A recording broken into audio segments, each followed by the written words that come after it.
Matthew Dunn, it's such a privilege to have you on with your experience working in the intelligence community in Britain for MI6 and highly successful author. It's not every day we speak to someone from that environment. What I'm really curious to know is what it's taught you about human behavior. Oh my goodness, thank you very much for having me on your show. But your question it's a huge question, and it's something that I still dwell on to this day, really. One of the key things for me serving in MI6 and the extreme aspects of that, and almost at times surreal aspects of it, was I was seeing human behavior obviously operating sometimes in the most, I've used the word extreme already, but it is literally the most extreme of circumstances, the most testing of circumstances. And what that allowed me to witness was probably a real sort of insight into people's souls, how people really genuinely behave when they are truly tested. Most, if not all, MI6 officers were not qualified, for example, psychologists or psychiatrists for that matter. We're not academics within the discipline, but we are practitioners and we are in the field seeing human behavior, the human condition in its truest form, I think.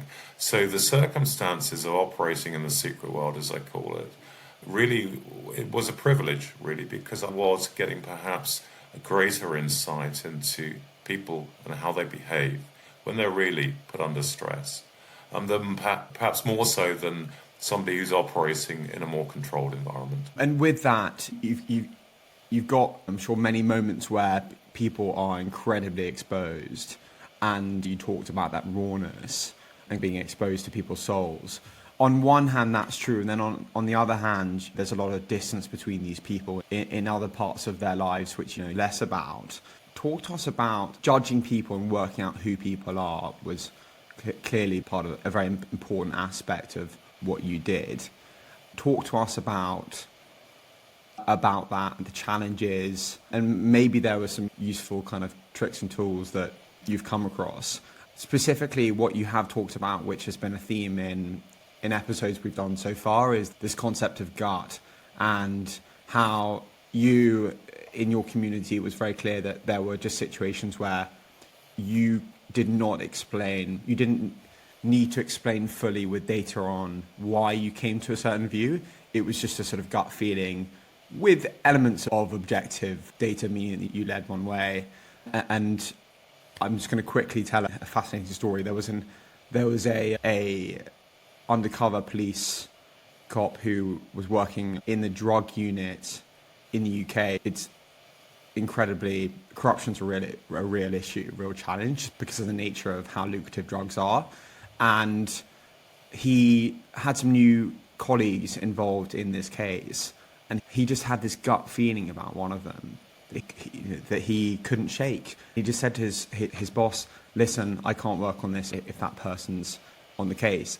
Anyway, 15 years later, they ended up removing that officer off the case, and later discovering that he was in fact completely corrupt, and he couldn't explain it. So tell us more. Yeah, I think you referenced something there that was quite important about the process for MI6 officers and indeed other intelligence agencies. We are very objective driven.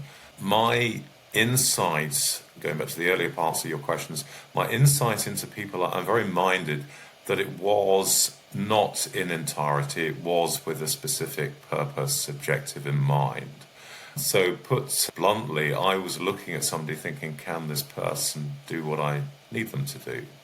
And so I was judging them on that level. I wasn't judging them chapter and verse on all aspects, all components of their life and everything else. So I think there's a sort of perhaps a slight misconception that people like me were able to look at somebody and they were a complete open book to me. That's not necessarily the case.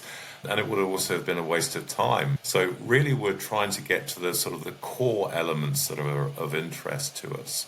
And that ultimately would come down to, is this somebody that can work with me? And I'm talking specifically, by the way, about recruiting and running foreign agents and tasking them to do what is the most ludicrous thing on earth, really, which is betray their country and steal secrets, and the jeopardy attached to all of that, which is, in many cases, a risk to life, obviously, and not just to them, to their loved ones as well. So I would be looking at somebody with that real sort of razor-sharp focus as to, is this somebody that can actually do this? And I would be looking at key motivators. The word motivation was central to all of this. What is motivating somebody, or what could motivate somebody to do this exceptionally high-risk job, and in some cases quite off the wall, off the charts type of position.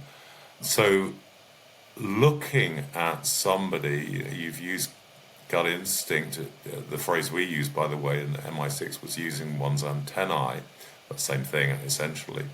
What is that? There's a large element of rifle shots, deductive reasoning that happens so quickly that sometimes we're not aware of it, but that's certainly something that people like me were, I would like to say, skilled at doing, and it's potentially not something that can be taught per se. It's something that perhaps is more innate in the individual.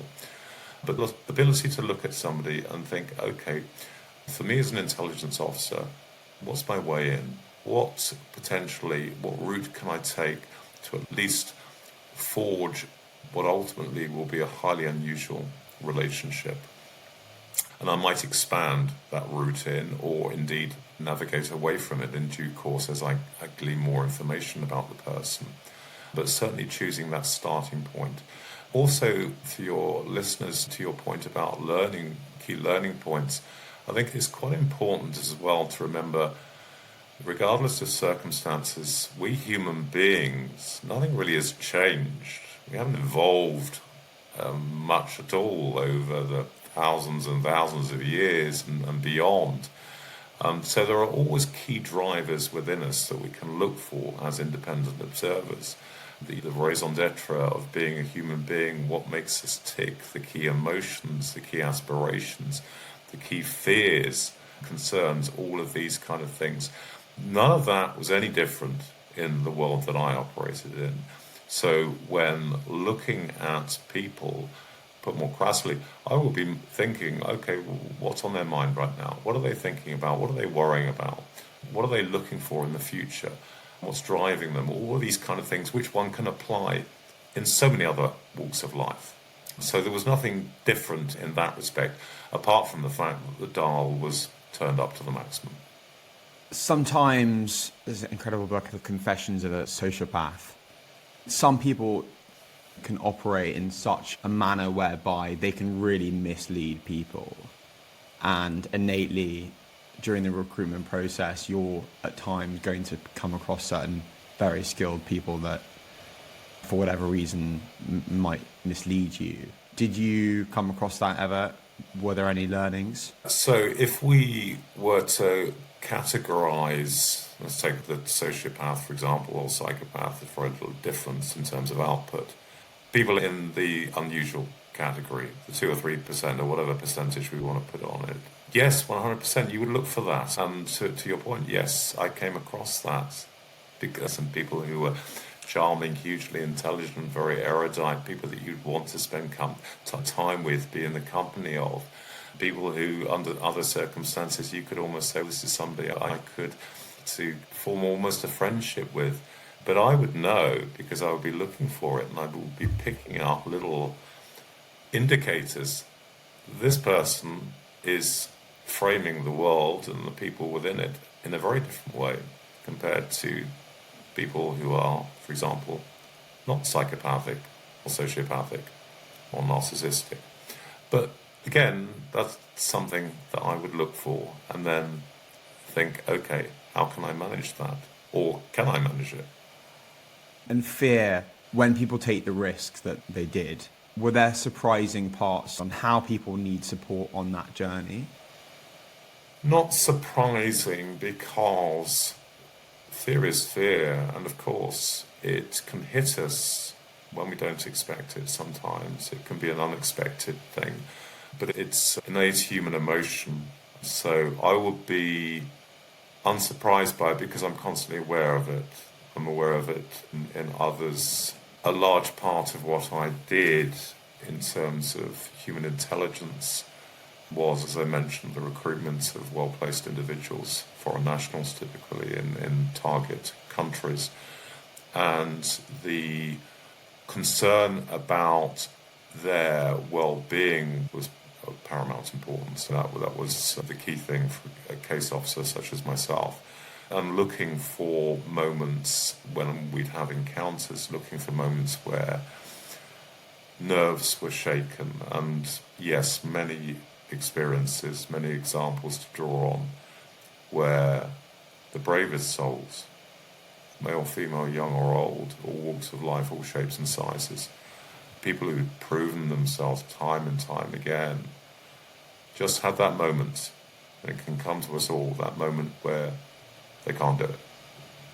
Something has internally snapped, or maybe it's been a sort of a slow process, build up or whatever. And then it's for me to process that and decide what's the best course of action.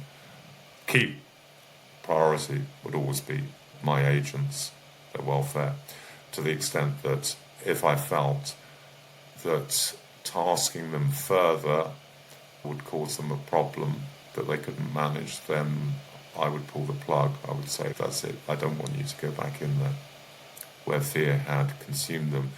That said, of course, again, from a judgment perspective, is for me to gauge, is this a temporary thing? Is this a bad day, essentially? Is this something that we need to just sit on for the moment and return to? Is this somebody who is, in more layman's speak, just having a bit of a wobble?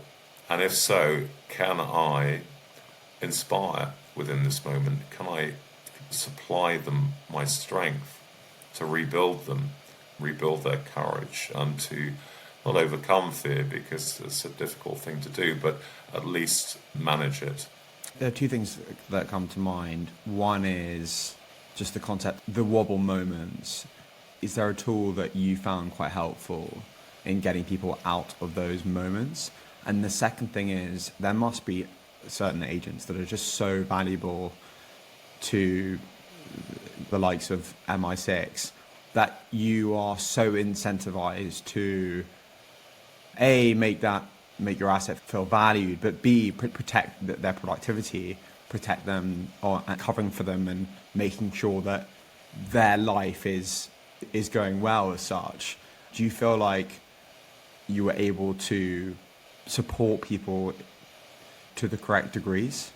So to your latter point, the answer would be yes, in terms of the support of people. Just to position the thought process I have, but also the one that I know is shared by fellow MI6 officers, past and present, is, again, the key priority are our foreign agents, as we call them over here, assets as the Americans call them, the gifted amateurs, the people that we recruit to spy on our behalf, the people that only know us as individuals, they don't know other people in MI6, for example, rarely.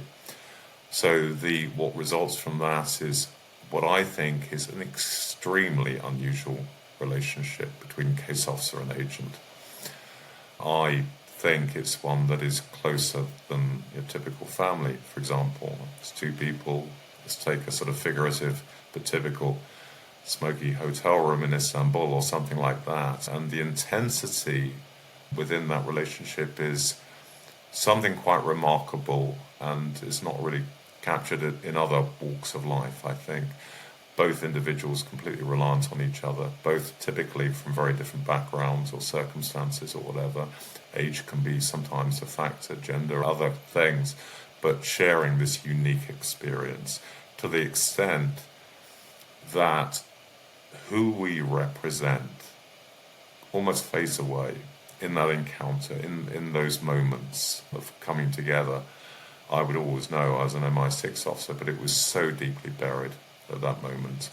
And worth mentioning as well, by the way, that to add to the sort of surreal, bizarre aspect of it, my agent would know, or have worked out, that the name I was using, the identity I was using, was all completely false. And yet they would be forgiving of that, see through that, and form a connection with me and inside me. With all of that in play, again, my priority in those moments, those deeply intense moments, would be the person opposite me. I would never, even if that person had the location of the ticking bomb that was going to cause it, to send that person back in to try and get the final piece of the jigsaw of that ticking bomb, knowing that person was likely to be executed or similar, I would then say, don't go back in. We'll find another way. If I thought there was or almost certainly there was likely to be compromise. Again, a slight falsehood really in that people like me would exploit or manipulate or similar just because the objective was so important. The reality was very different. People like me, the trained cadre intelligence officers, would have to find other routes to achieve that objective rather than potentially sacrificing somebody who was working for us. So that's the latter point. You mentioned your first question to the point about when somebody's having the wobble and are there any sort of tricks of the trade that one can do. I guess really with that, again, and it's probably not a very satisfactory answer, but it is a case by case. It's knowing who it is we're dealing with, knowing the personality, or as much as we can at least, trying to have an understanding of where that person is coming from. But if there's one thing I would say that is very important within any attempts to try to rebuild confidence, courage, all of that, it is trust. It's trying to impart as much truth in the process as possible. For me to sit there and just, for example, try to be upbeat, optimistic, or G them up with motivational kind of stuff, but in the process coming across as completely false and detached, that of course can have the opposite effect. If, however, I'm leaning in and saying, look, I understand because I know what it's like. And if I'm honest with you right now, my heartbeat has gone up to probably 80 to 100 beats a minute because I'm sensing the jeopardy as well. Or words to that effect, if I am demonstrating to the person that actually, despite all the false facade, the alias identity and the bizarre circumstances, that inside here I'm connecting with them, I think that can go a long way because, of course, then it doesn't mean you'll get the result you want, but at least then you're on the same wavelength or the same page in terms of understanding what it is you're dealing with. And of course, within that process, then there is a greater likelihood of collaboration, of a sense of we're in this together. And as a result of that, there is the hope or possibility the person feels less isolated and therefore strength can be shared. And pressure, there will be countless high pressure moments. What has that taught you in terms of being able to manage that? Just to put a question back to you there, are you referring to me or referring to the people that I used to interact with? For you. For me, I was hoping you wouldn't say that because it would take that the wrong way, but because that's an odd one for me as a MI6 officer, because the pressure, the process, and let's go back to our word fear, all of that, looking back on it, it was a very odd state of mind in retrospect that I had when I was operating. At peak I had 14 different aliases, which was probably too much, and what that means, by the way, each alias, it isn't just a dodgy passport and credit card, it is as much as a full backstory, life story as possible, down to little nuggets, little minutiae. Who was your English teacher at the primary school, and what's the name of the pub on the street that you don't live in, what beer is on draft in that pub, all this kind of stuff. So you have as much depth attached to each alias. and doing all that. Now, when I deployed, and the use of deployment of the aliases overlapped with different operations, which in turn overlapped as well. It wasn't just a case of one operation at a time, beginning, middle, and end.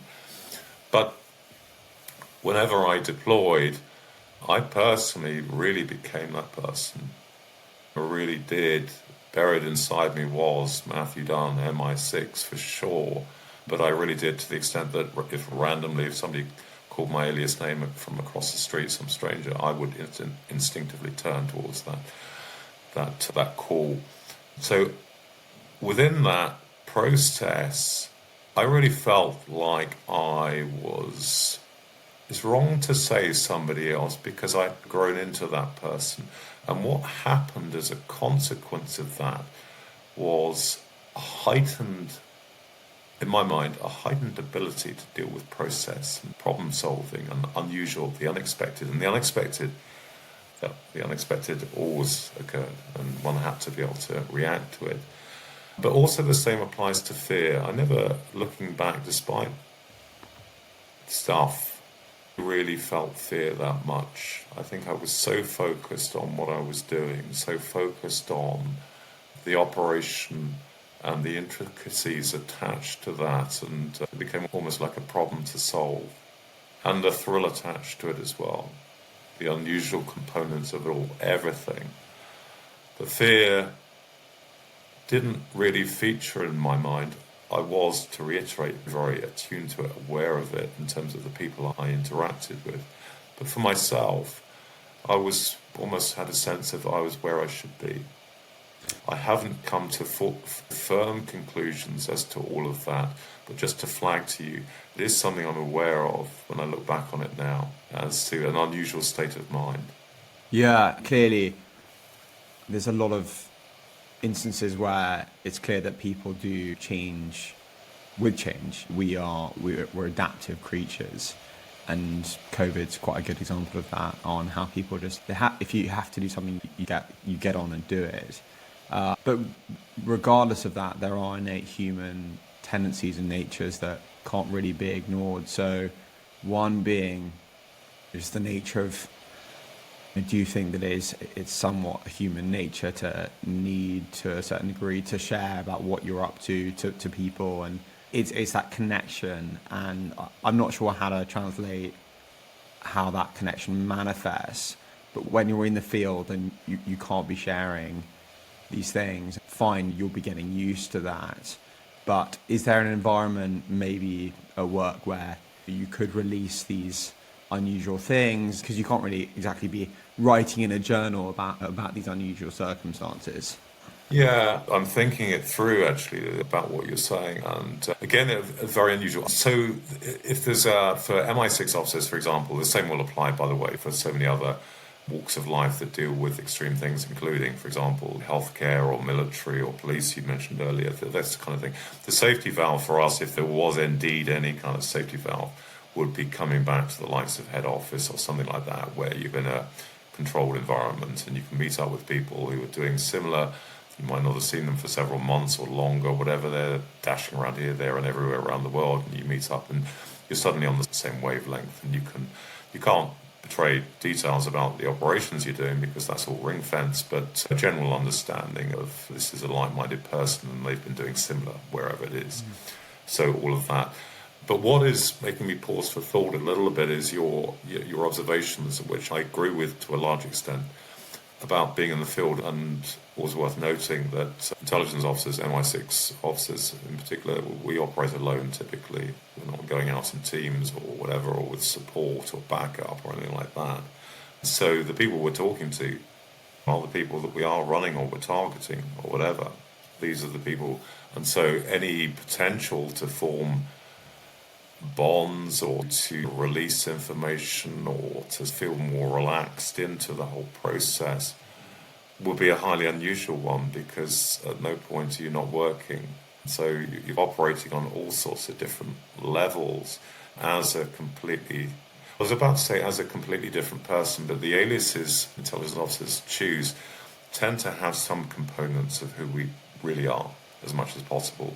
It would always be down to the intelligence officer as to how an alias would be crafted to yes, depending on the operation, but also the alias had to be something that, for example, I could carry off. I would choose personas, vocations, all the rest of it that I felt comfortable with, that I felt, yeah, this is something I can do, and also it matches the operational requirements.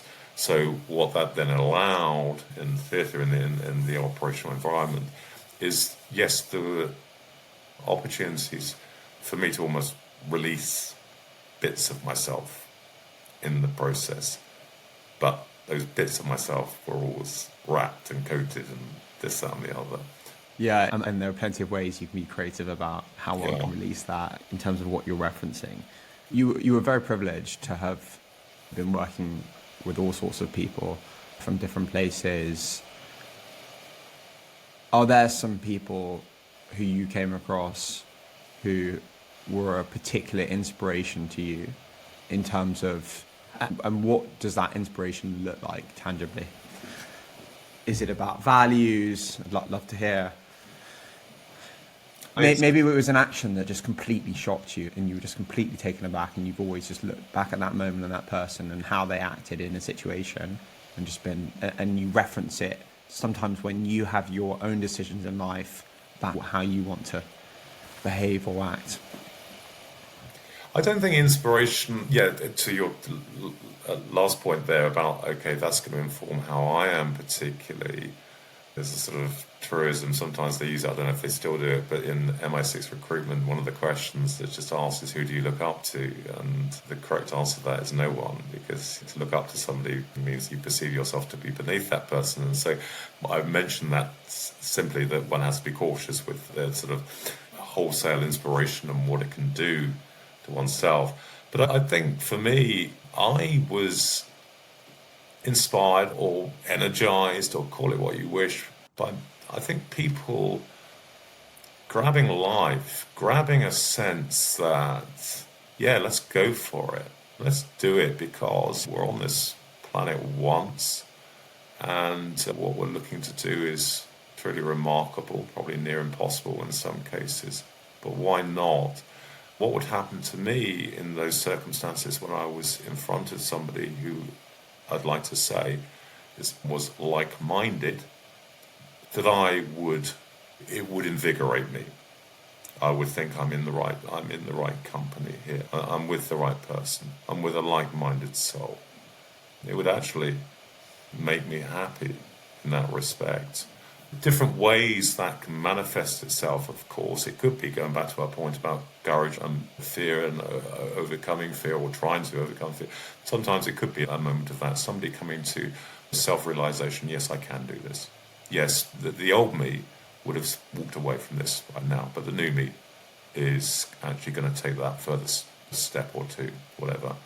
To see that self-realization, that process of potentially correcting something in a new way would give me joy, give me inspiration.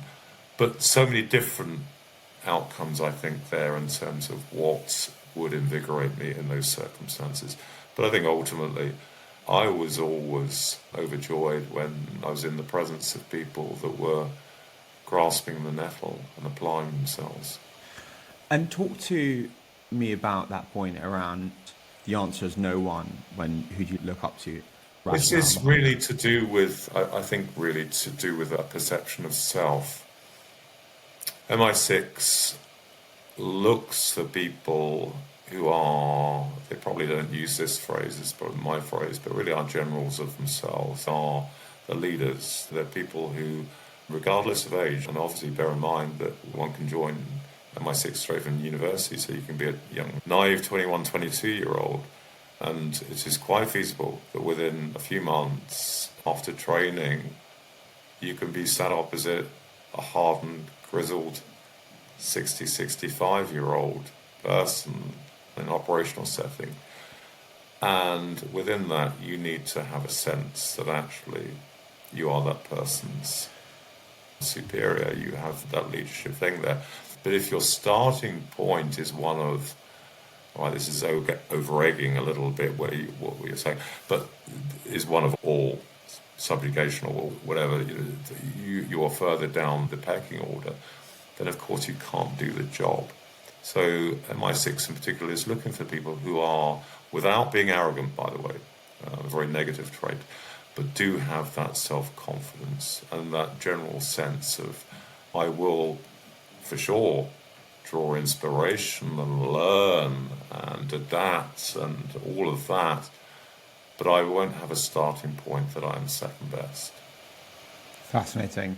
Do you, and in that light, that it's quite hard to be aware of how our own, it's very easy to walk into a room and end up being with people who are very similar to you, or see the mirror of yourself in someone else and therefore like them or think positive things about them. But in many instances, the opposite can be true, and very different people can have marvelous qualities. Certainly in recruitment, and if you have a team, you need different people doing different things. So my question would be, how do you limit your biased nature with that? Do you feel like we are good at seeing how people are different? Yeah, I think if I understand your question correctly, it's one of how do we bend with the wind, how do we assimilate, how do we moderate our, I don't know, as you say, our biases, our likes and dislikes and all of that, and what are we looking for? That's life, isn't it? That's getting along, and we've all got to earn a buck, so if it's in a work situation, we've got to be minded that there's all different shapes and sizes, walks of life and all the rest of it. And so to what end? To bowl into that room full of different people and throw your values and ideas and judgments about. I think it probably serves no one, least of all the person doing that. How do I think about all of that? I'm fascinated by people, first of all. And we're all, because we're people, we've all got different traits and characteristics and things like that. Yes, there are people that I encounter, as we all do, that I, in a nanosecond or after a period of time, just think you're not my kind of person at all.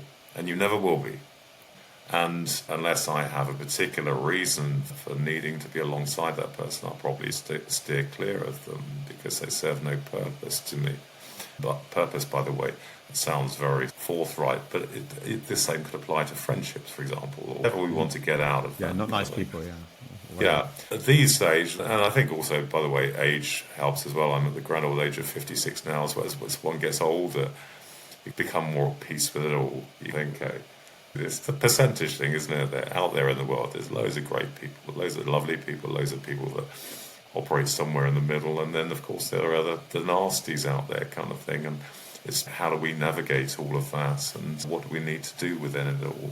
What have you found hardest? Clearly you've touched on how important it is for people to be confident in themselves, and what is there something in you that you slightly struggle with, that maybe it's a weakness per se, that has also taught you a lot about yourself in other ways? So you're asking me, Arthur, to go on air about what my weaknesses are, just to clarify. No, I think, yeah, self-awareness is hugely important. And again, this is something over time, perhaps it's not so prevalent in youth when we're desperate to prove ourselves in life and all the rest of it.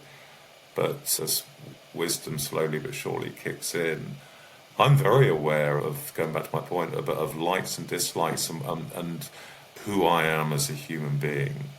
And I have, because it's who I am, certain principles, certain rules attached to my behavior. I would never go out of my way to hurt somebody, for example, deliberately cause them distress and things like that. So my behavior is a reflection very much of who I am as an individual. But in terms of, okay, that's one thing, but okay, what space do I want to operate in? Where do I want to be at any given time? Who do I want to be encountering? All of that kind of thing. That is a personal choice that will reflect on me as an individual, what I like to do, without giving too much detail because that's not me, but thoroughly enjoy, for example, intelligent conversation. I enjoy people who are aspirational. I enjoy people motivated, have dreams or whatever interesting components of their life. I thrive off of that. Of equal measure importance to me, though, are people with huge hearts. I tend not to gravitate towards people who are callous in nature and things like that. Now, I mention all of that because that's who I am, and other people will be different potentially. But because I'm aware of that, informs my behavior and allows me to be a little bit relaxed about, okay, if I met somebody and didn't get on with them, I can almost say to myself privately, well, it's because of X, Y, Z reasons, okay? And it's okay. That's because of who you are, Matthew, and they are, who they are. So I think there's an element of being at peace with oneself as a result of that. Speaking of being at peace, you are an incredibly successful author, and what a journey that must have been for you, from writing those first words for your first book to now being an incredibly established author. Tell us about that, and I'm interested because when you first started that first paragraph, you weren't to know that you were to sell over 1 million copies. Yeah, it was bonkers. Well, certainly to start with, because what had happened was, in terms of my writing, was as a child, I was a voracious reader, adored books, pre-digital obviously. I had fire in the belly, adventurer by nature, always looking over the horizon, and books were my portal to that world, my way in, anything. A lot of the classics, obviously, but also obscure 19th century seafaring tales, or whatever they would be. I hoovered them up. And in tandem, my writing, I loved creative writing. I remember school days doing it and getting awards for it. Then life got in the way, and went off and actually lived my adventures, did all of that. Then what happened was there came a point where, due to circumstances, I thought, okay, I've always thought about writing a novel. Well, now I've got no excuses. Have a go. And that's precisely what I did, completely naive, really, to the process, apart from thinking, okay, I think I'm a good storyteller. I think I'm a good writer, so let's have a go. And did that, and went in traditional route, essentially. I didn't leverage off my background or anything, didn't have any contacts for that matter. So sent off my draft manuscript blindly to, I think, probably about 10 literary agents in London. Got the usual number of rejections, and then there was one literary agent that got back to me and said, yeah, let's meet for lunch, and it went on from there. Now, if there are any aspiring authors listening to this, I can tell you the process does not end there, because then there's rewrites, there's edits, you name it, and then if you're lucky enough, as I was, to get a publishing deal, in my case it was 2 publishers for geographical reasons, then there can be further rewrites and further tweaks and all that kind of stuff, and so one has to be very flexible in the whole process, which I was, because my driver was to get a published novel. But to your point about that opening paragraph, and again, just doing it, I wasn't aware, thinking, my goodness me, whatever I write now could one day end up in a published book. I thought, no, just go for it. Just write your story and do it. And it was actually a joy to do. I think, for me, the first novel was A Case of Ignorance is Bliss, the hardest one, and I know this has been said a gazillion times from other authors and also musicians with their albums and such. The second one was more complex, the second book, because you're slightly more aware of the things and sort of second-guessing stuff and everything else like that. Then it gets easier. But yes, it was a whole process, but I think for me the starting point of writing the first novel was just a case of, lock yourself in a room and you do it in isolation and see what the end result is. So there was no real pain attached to it. If anything, it became in itself an adventure. And what is the absolute joy in that process?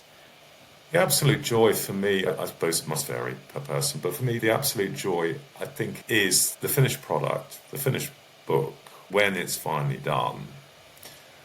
And certainly there are moments, obvious moments, such as seeing it on a bookstore shelf or something like that. But also for me as well, the joy when people read it, I think for me as an author, I love the process. I love storytelling, but of course, I need an audience. I need that. I'm not doing it for my own sake or some vanity project, whatever. Just little snippets, little things when people say, I read your book and loved it, and little anecdotes they come up with, read it on a plane, and it's funny, or whatever it will be. And it then tells me, okay, yeah, it was worth it. Because joy, for sure, but there is also, despite what I said about doing the first book, but subsequently, there's also a lot of pain because it's hard work. And it can be frustrating and all the rest of it. The parallels there in play about, for example, I don't know, gestation period, and then finally giving birth and the elation, and you forget all the trials and tribulations in the processing. So, it's a slog and all the rest of it. But I think the payoff is wonderful. I think I really genuinely believe in the joy and positive virtue of storytelling, communication, yes, of course, but specifically storytelling. Age of time immemorial, we've been doing this in some guise or other. Various reasons for that we don't need to go into necessarily, but there's such a positive force in my mind. Talk to us about that when you hit that wall, and it could be for a variety of different reasons. What happens for Matthew, best-selling author? Who are you calling? What's the negative voice, if there is one, or maybe what's the positive voice? How do you jump over? Everyone has different coping mechanisms. You're all familiar with the word writer's block. I've never suffered writer's block. Ideas, all the rest of it have never been a problem. What I have encountered frequently, and as all writers do, is days where you start out with good intentions, open up the laptop or turn on the PC, whatever it is, and stare at the screen and thinking, I'm not feeling it. For whatever reason, you got the ideas, you know where you're going with it, but just not feeling it for whatever reason. And fairly quickly, I worked out how to deal with that, recognize the symptoms, and very often the solution to it would be walk away, go and do something else, go on a walk, or just deal with your other stuff you've got to do, your daily chores or whatever, or just deal with something completely different, some other work project, or hook up with pals, or do something different. Just do a sort of circuit breaker. Do not, under any circumstances, sit there and force yourself to write. I have tried that in the early years, or stages at least, of my writing career. The problem with that is then the next day I would look at what I'd written, and it would be substandard, so I would delete the lot. So it's a day's waste, which then potentially put me back a day when what I should have done in those early stages is just gone off for 8-10 hours and done something completely different and then come to it. Now, trying to define what it actually is going on there, I don't know, but it is a creative process. It's one that it can be intellectually draining, it can be exhausting. And so I think there will naturally be days when you think, I am not firing on all cylinders today. As long as one is objective focused, which I am very much, I would think, okay, that's okay, there's some fat in the process. I can allow myself some time out now and then come back to it. If I've never ever suffered, however, a sustained period of inability, that would be a very different category, and I wouldn't necessarily know what I would do in that circumstance. But having an off day here, there, or whatever, I think that's fine. That's the way we are. And sometimes we just need to put our brain in a splint and let it recover. And with your stories that you've written, what's your dream with this? Do you want different formats? Do you want to continue the path of writing? Yeah, I'm diversifying, or have diversified now. My focus now is primarily television and theatre in terms of storytelling, so script writing, and I'm working on some key big projects on that level at the moment. Storytelling, I've written 14 novels, halfway through my 15th, which is on pause at the moment, but it's a cracking, by my own standards, I think it's a cracking story, so I will continue with it. But I've reached a stage where there are some other projects that I want to pursue.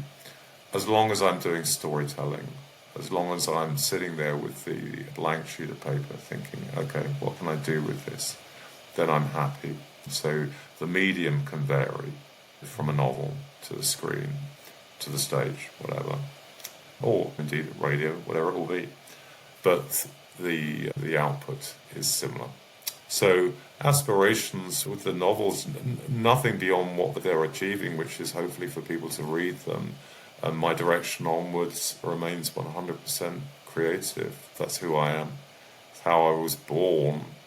And you haven't asked me the question, but people sometimes is asked about the aspect of creativity and MI6. And I think there is a huge link there, because I was somebody prior to joining MI6 who was by nature a creative. It's the way I think, thinking through the art of the possible, all of that. That was a massive, going back to your word influence, that was a massive influence on my ability to operate as an intelligence officer, as a spy. Matthew, what a pleasure it's been. We're going to move now to the quickfire questions, and which will begin with 3 things you get joy. 3 things. Two instantly come to mind, which is cooking, hill walking, good conversation. A mantra you want to embrace now would be? Live every day as if it's your last. A favourite book, film or artist that isn't obvious? Favourite book, artist that isn't obvious. That's the kicker though, isn't it? Yeah. I don't want to make your life easy. No, that is the kicker, isn't obvious. I'll go artists. This is on the spot, by the way, artists. So I'll dig into music because it's probably an easier one for me to go a little bit more obscure on music than published literature, etc. Independent, indie band, partially UK, one from the States, I think, early 90s, called The God Machine. Did an album which I think is probably one of the all-time best, called Scenes from the Second Story, which is, I think, a work of genius. Something you want to learn more about? Oh my goodness, people, a constant odyssey journey to learn about who we are as a human race, what we're doing, where we're leading, what is our position on this planet. We are passengers here and we won't be around forever, so it's the exploration of that. Also related as well, exploration of the brain. I'm fascinated by the human brain. We know so little about it. Even talking to a professor of neurology fairly recently, saying probably at best 8 to 10% is understood. So that adventure, that journey as well. How do you get over a tough meeting, moment or period of time? I'll put it in the box and move on without a care in the world. The place you want to go to? Place I want to go to. I was there last night, my beloved London, and it's bizarre. Part of London, or this is central London, but I remember waiting for a meeting. I was just sat outside, and it was just a fairly busy, ordinary street position, but I was looking at it and asking myself, why is it that London is so in my bloodstream? It's just the feel of it, all the rest of it. Place I want to be, I was there last night. Wonderful. Matthew, it's been such a privilege to have you on. My and pleasure. to careers that you've linked to being similar with the creative element in both. Thank you so much. My pleasure. Thank you for having me.